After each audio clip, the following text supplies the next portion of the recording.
Assalamualaikum warahmatullahi wabarakatuh. Selamat pagi anak-anak.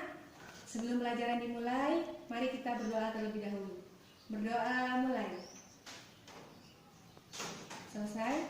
Nah, Ibu harap kalian bisa menerima materi yang akan Ibu sampaikan kali ini dengan baik ya.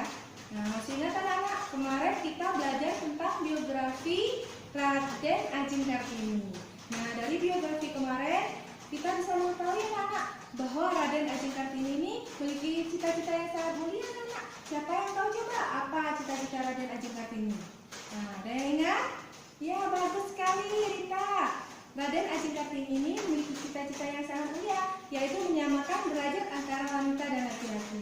Selain kita mengetahui biografi tentang Raden Ajeng Kartini, kita juga bisa meneladani sikap para pahlawan anak-anak.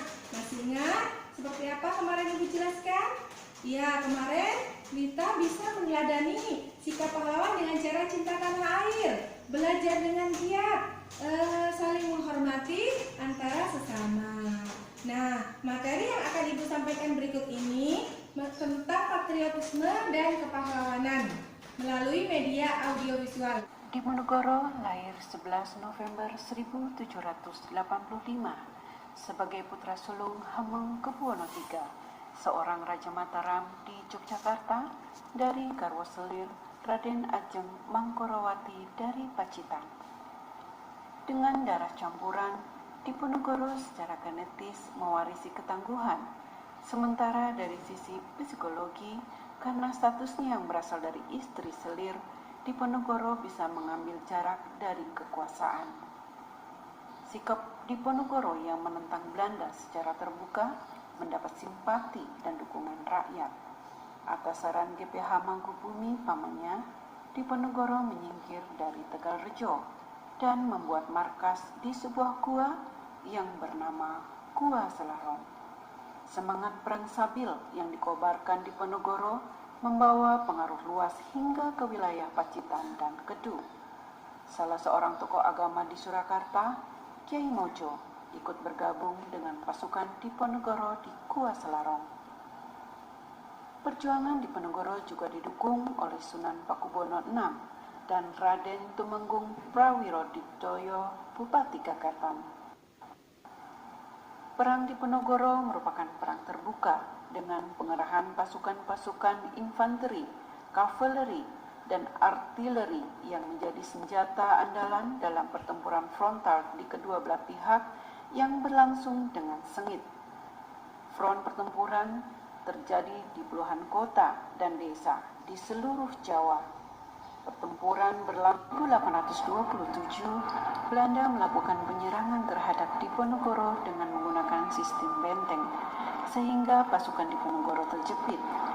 Pada tahun 1829, Kyai Mojo, pemimpin spiritual pemberontakan, ditangkap.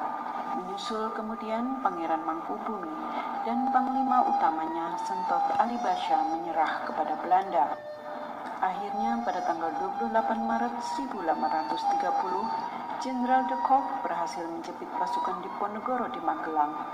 Di sana, Pangeran Diponegoro menyatakan bersedia menyerahkan diri dengan syarat sisa anggota laskarnya dilepaskan. Maka Pangeran Diponegoro ditangkap dan diasingkan ke Manado.